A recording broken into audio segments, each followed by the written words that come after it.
Hi అండి, welcome to Uma కబుర్లు. ఈరోజు ఒక చిన్న డెకరేషన్ ఐటమ్ చూపిస్తానండి. మనకి పెళ్లిలో ఉంగరాలు తీస్తాం కదండి, ఆ బిందెని డెకరేట్ చేయడం చూపిస్తాను. దానికోసమని ఇగోండి ఒక స్టీల్ బిందె తీసుకున్నాను. నెక్స్ట్ B7000 అని ఈ గ్లూ తీసుకున్నానండి. ఇదైతే స్టీల్ మీద బాగా అతుక్కుంటది. నెక్స్ట్ ఇలా లేసులని కుందన్స్ అని అన్ని నా దగ్గర ఉన్నాయండి. అప్పట్లో సారీ మీద వర్క్ చేసేవారము, అందులో మిగిలినవన్నీ ఉన్నాయన్నమాట. ఇగోండి స్టోన్ లేసులని ఇవేంటంటే మనకి షాపుల్లో కూడా దొరుకుతాయండి. కొంచెం కొంచెమే పడతాయి, ఎక్కువ ఐటమ్స్ కూడా అవసరం ఉండదండి. ఇగో నెక్స్ట్ గోల్డ్ పెయింట్లు అండి. ఫ్యాబ్రిక్ పెయింట్స్ లో గోల్డ్ కలర్ తీసుకున్నాను అనమాట. నెక్స్ట్ ఏంటంటే కొంచెం వెడల్పుగా ఉన్న బ్రష్లు తీసుకోవాలి, ఎందుకంటే బిందంతా మనం కలర్ వేయాలి కదా, బాగా స్ప్రెడ్ అవుతుంది అనమాట. ఇలా ఫ్లాట్ బ్రష్ కొంచెం కుంచెం ఎక్కువ ఉన్నవి తీసుకోవాలి. నెక్స్ట్ ఇగో చూడండి, ఇలాగా స్టీల్ బిందికి ముందుగా దానికి ఉన్న స్టిక్కర్లు అవి రిమూవ్ చేసేసుకొని మనం ఈ గోల్డ్ పెయింట్ అయితే వేసేసుకోవాలండి. మొత్తం అంతా వేసేసుకోవాలి. అయితే నాకు ఈ పెయింట్ వేస్తున్నప్పుడు ఒక విషయం అయితే అర్థమైందండి. ఏంటంటే ఇలా ఫ్యాబ్రిక్ పెయింట్ కన్నా మనకి చూడండి, మనం ద్వారబంధాలకు అది వేసుకుంటాం కదండి, అలాంటి పెయింట్లలో గోల్డ్ కలర్ తీసుకుంటే ఇంకా బాగా బిందికి బాగా అంటుకుంటుంది అనిపించింది. ఈ ఫ్యాబ్రిక్ పెయింట్ అయితే మాత్రం అంత బాగా అంటుకోవట్లేదండి. అక్రిలిక్ పెయింట్స్ అవి అంటారు కదండి, అవి అయితే బాగా స్ప్రెడ్ అవుతుంది. ఇగోండి ఇలాగా మొత్తం పైన అంచులకు కూడా వేసుకోవాలి. ఇదేంటంటే మనకి ఈ ఫ్యాబ్రిక్ పెయింట్ అయ్యేసరికి సింగిల్ కోట్కి ఇలా ఉందన్నమాట. ఇదిగోండి కంప్లీట్ గా ఒక బాటిల్ అయితే అయిపోయింది ఇలా సింగిల్ కోట్ వేసేసరికి.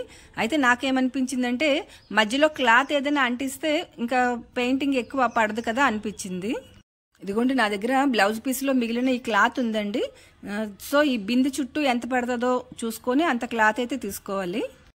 నెక్స్ట్ ఆ క్లాత్ కి పైన కిందన కూడా నా దగ్గర ఉన్న లేస్లు ఇలాగా సెట్ చేసుకున్నానండి.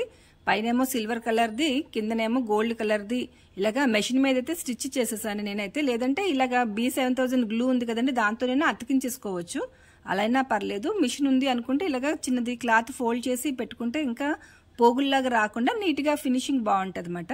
ఇదిగోండి నేను ఇంకా సెకండ్ కోట్ వేయకుండా ఈ సింగిల్ కోట్ వేసిన దాని మీదే నేను క్లాత్ అంటించేస్తున్నాను. లేదు మీకు ముందే ఈ ఐడియా ఉంటే అసలు ఆ మధ్యలో కూడా పెయింట్ వేయకుండా ఉంటే మీకు ఒక బాటిల్ అయితే సరిపోతుంది అన్నమాట.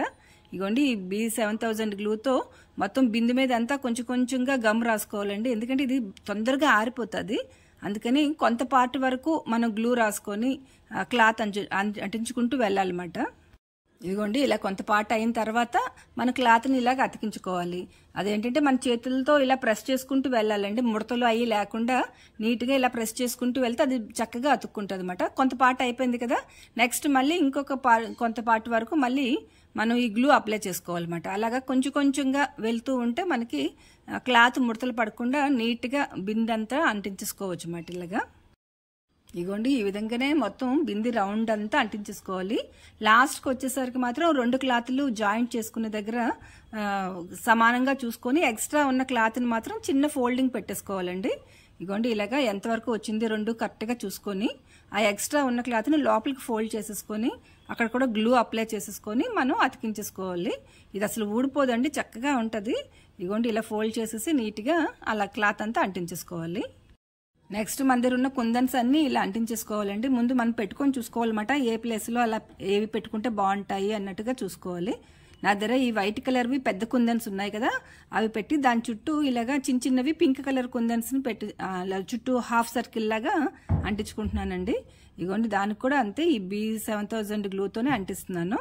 ఇవి కూడా అంతేనండి, చక్కగా అతుక్కుంటాయి. మనకి క్లాత్ అయినా కుందన్స్ అయినా ఈ లేస్లు ఏవైనా కూడా చక్కగా అతుక్కుంటాయండి ఈ గమ్ముతో. ఇగో నేనైతే ఈ విధంగా అన్ని అంటించేసాను.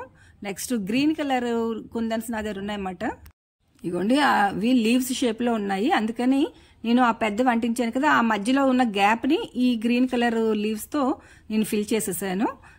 నెక్స్ట్ ఏంటంటే క్లాత్ అంటించాను కదండి, అది కొంచెం ఖాళీగా అనిపిస్తుంది అనమాట. అందుకని నా దగ్గర ఇగోండి ఇలాంటి స్టోన్ లేస్ ఉంది. ఇది మనకి ఒక 5 మీటర్స్ అయితే పడుతుందండి, ఎందుకంటే మొత్తం అంతా అంటించాలి కదా, అందుకని 5 మీటర్స్ తీసుకున్నాను. దాన్ని ఇలా సింగిల్ గా కట్ చేసుకోవాలి. ఇది మనకి లైన్ 20 రూపీస్కి వస్తుంది. నాకేంటంటే నేను అంటించిన క్లాత్ మీద గోల్డ్ కలర్ గీతల్లా వచ్చాయి కదా, నేను ఆ లైన్స్ మీదే మళ్ళీ ఈ స్టోన్ లేస్ అయితే అతికించేసానండి. మీరు తీసుకున్న క్లాత్ని బట్టి మీకు ఎలా కావాలంటే అలాగా మార్పులు చేసుకోవచ్చు. ఇగోండి ఇలాగ క్లాత్ మీద కూడా ఇది చక్కగా అతుక్కుంటుంది. అందుకనే మీరు లేసులు కూడా కుట్టడానికి మిషన్ లేకపోయినా మీరు ఇలా అతికించేసుకోవచ్చు, ఈ గమ్ముతో అతికించేసుకోవచ్చు. ఇగోండి ఆ సైజుకి చూసుకొని అంతంత ముక్కలు నేను చుట్టూ ఈ స్టోన్ లేస్ అయితే అతికించేసాను. అది అతికించేసరికి మంచి లుక్ అయితే వచ్చిందండి.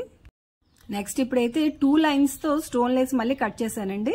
ఎందుకంటే ఇందాకలా 3 ఆకులు చొప్పున కట్ చేశాను కదా, ఆ పైన కొంచెం ఖాళీగా ఉంది కదా, దాని మీద ఇది అతికిద్దామని 2 లైన్లతో స్టోన్ లేస్ అయితే కట్ చేసుకుని ఇలాగా 2 అంగుళాలు చొప్పున చిన్న చిన్న ముక్కలు కట్ చేసుకుని ఆ గ్రీన్ స్టోన్స్ కుందన్స్ పైన అయితే అతికిస్తున్నానండి.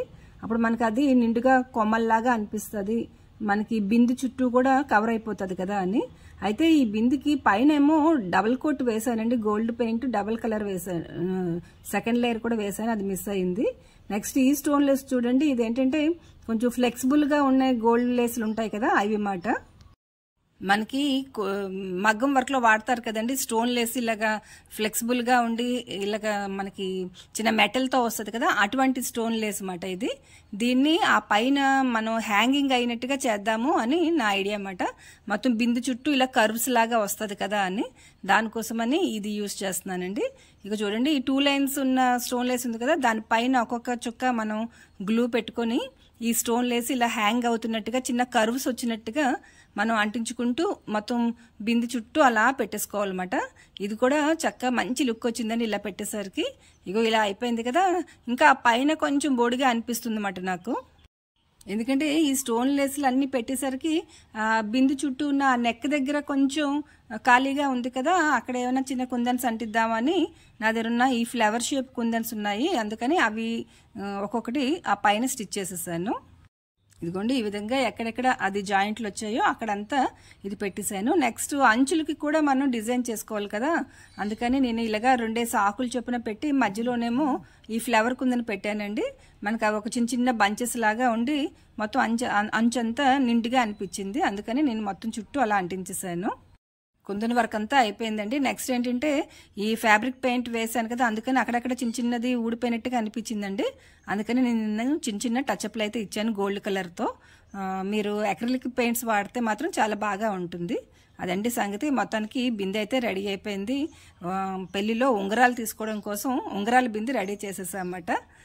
ఇలా మనం ఇంట్లోనే తయారు చేసుకోవచ్చండి. Thank you for watching.